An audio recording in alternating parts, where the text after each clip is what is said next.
The Toronto Blue Jays made a signing yesterday, and it's Canadian Rowan Wick. He's had a lot of major league success in his career. He's someone that has good stuff on the mound and could definitely play a part with the Toronto Blue Jays going forward. Although it is just a minor league deal, it'll be tough to crack the big league bullpen because that is probably the strongest asset of this team. So we'll break that down on this episode of Jays Digest, as well as Ben Nicholson Smith. He came out with a report saying that the Blue Jays may not have been as close to a deal as we may have thought on deadline day. So we'll break that down and much more coming up next.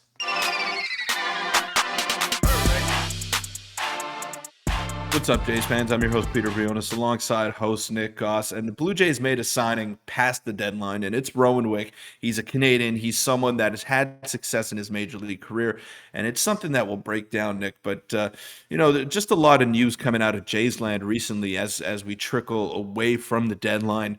A lot of things came close to fruition, but ultimately, nothing happened past that one move on deadline day for the Blue Jays. Yeah, it's pretty disappointing, but the Jays did get a good win yesterday. And make sure before we get into the video, hit the subscribe button. We're on the road to 8,000, already surpassed 7,600. Your report's been unbelievable. But let's get into the first topic now, which is the Jays make a bit of a sneaky signing. And this one, the Jays make a lot of depth signings, just signings in general. But this one is a guy who's actually pretty, interesting, which is, a bit different than some of the guys, will never make an impact. This guy can make an impact, probably not this year, but maybe, in the future, seeing what he got, or as well, if some injuries happen. But the Blue Jays signed Vancouver native relief pitcher Rowan Wick to a minor league deal, just made his AAA debut with the Bisons. Former Cubs reliever owns a 3.82 ERA across 146 MLB innings. So that is big league innings. He has a very respectable ERA.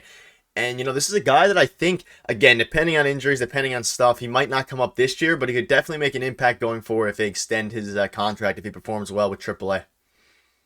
It's going to be tough to make room for him on the 40-man roster because there's a lot of guys that are there that you don't necessarily want to get rid of. But I look at yesterday's roster. Thomas Hatch was on it, and sorry to Thomas Hatch, he achieved his dream of playing in the big leagues, but he's no longer an aspect of this team that can contribute. So I'm looking at Thomas Hatch as a name that could definitely be let go of, and Rowan Wick is someone that can come up and give you multiple innings. Not really a length guy out of the bullpen, but he's got some strikeout stuff. He's got good shape on his fastball, throws pretty hard, and definitely someone that you could give a look over a couple week period as you're figuring some things out if you're the Toronto Blue Jays. But I actually got a story about Rowan Wick, and he played for the North Shore Twins. One of my good buddies, good friend of the channel as well, Sawyer Henstridge, played for the North Shore Twins, same team that Rowan Wick played for, and he still trains at the facility every now and then. He goes and throws bullpens there, so pretty cool. Nice to see another Canadian on the Blue Jays roster, and hopefully he gets a chance. Yeah, again, fellow Canadian, and like you just said, at this point they're probably just giving him a look.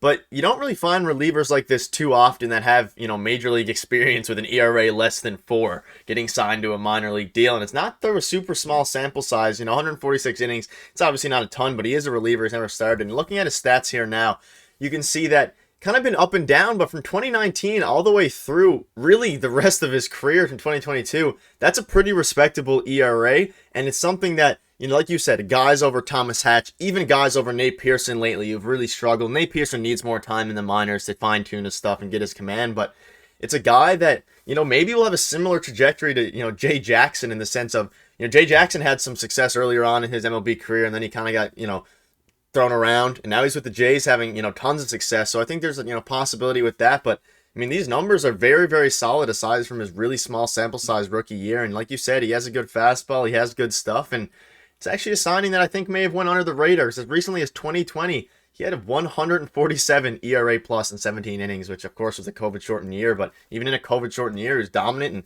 was pretty good, the past couple of years too, for what he is. He's not going to be a dominant reliever or anything. Right. Yeah, but like you said, Jay Jackson is coming, and he's been huge for this ball club. The whole talk was who goes down when Chad Green comes back, and I think the overwhelming answer was Jay Jackson before he had those lights out performances at Dodger Stadium and before he saved the Blue Jays from a couple more losses in the L column. So he's been phenomenal. He's going to stay up with the club. I don't even think it's a discussion right now to send him back down, and hopefully everything is okay with Jay Jackson as well. I don't think he's rejoined the team as of yet, but Rowan Wick, I look at the strikeout numbers that you showed over there, Nick, and there's more strikeouts than innings pitched, and that's always an encouraging sign. So he is someone that should get a look. He hasn't pitched at all this year in the major leagues. I don't know if he's had any minor league time with the Cubs affiliates or anything, but he's also 30 years old. He's someone that's more experienced. He's someone that'll come in and maybe mentor some of those younger guys in that bullpen. And if Nate Pearson finds his way back up to the club or even in AAA, he's someone that could provide some help or some guidance for Nate Pearson, which is going to be a welcomed addition for the Toronto Blue Jays. Yeah, and you'd think that there maybe was some sort of agreement in place considering, he is 30 years old and the bullpen is kind of our strong suit if you're the Blue Jays. It's going to be very, very tight once you get Chad Green back, if you're keeping Hyun-Jin Ryu up. It's going to be very, very tight, but at the end of the day, it'll be fun to see, and this is a guy that at the very least will be very, very solid, minor league depth, or maybe a taxi squad guy for, games where you need him to, you need someone else to give a look. Because like you said, Thomas Hatch at this point is probably not the, the most intriguing option if you're a Blue Jays fan. But let us know what your thoughts are on that signing. An interesting story by you, a fellow Canadian. You can never go wrong with those signings. But some more deadline info was revealed by Ben Nicholson-Smith, and this is very, very interesting. We, of course, had our deadline coverage. We had our stream, and we were all waiting for that Teoscar Hernandez, at least me and Peter were, a Teoscar Hernandez trade after the report came out saying that we were the finalists.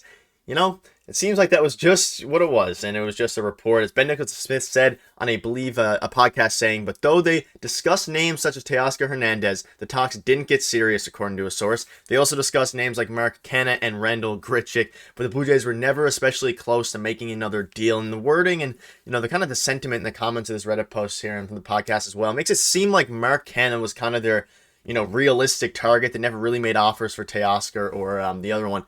Seems like Mark Canha was kind of the guy that the Jays were going for. Obviously, Randall Grichuk got traded pretty early, and the Angels were going to overpay a bit to keep Shohei. But Mark Canha, he ultimately got dealt to a different team, and I don't know. Interesting that we weren't close on Teoscar. Completely different that this gets revealed now and not on deadline day, but it is what it is, I guess.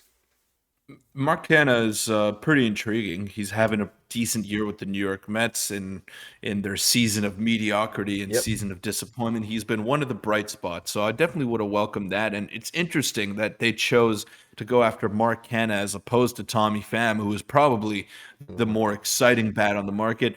Maybe some off-field issues, maybe some clubhouse issues had something to do with that. That's what we've heard when it comes to Tommy Pham. A lot of rumblings on that front. But yeah, I guess the Teoscar trade was never close to materializing because he was obviously the best bat on the market and definitely would have helped out the Blue Jays in their quest to solving this mystery with runners in scoring position. So obviously, you and I, Nick, we would have loved to see Teoscar back. We were clamoring for that all day long, and we kind of spoke it into existence, at least in our minds.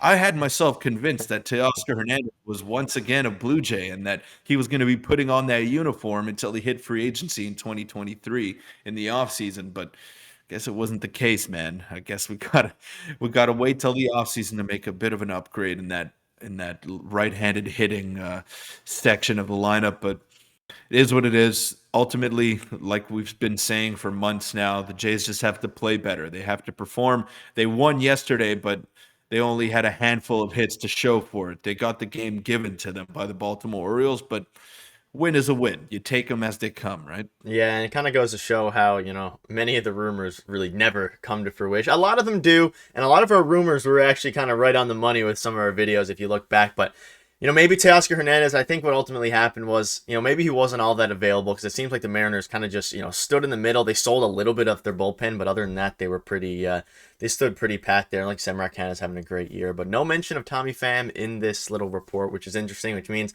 once again, I don't think the Jays were, willing to give up too much. I think they want the improvements to come internally, and they were happy with, Paul DeJong, who was fitting right in with a, first pitch double play of his game yesterday, but regardless, he's a very good glove, and I think he'll be just fine. And the Jays need to go ahead and win tonight. Very important series starting tomorrow against the Boston Red Sox, who are 2.5 games, behind the Jays for a playoff spot, which sounds crazy with how bad the Blue Jays have been playing, but the deadline's over, and hopefully the Jays can go on a bit of a win streak. With that, I'll wrap it up. See you guys tomorrow.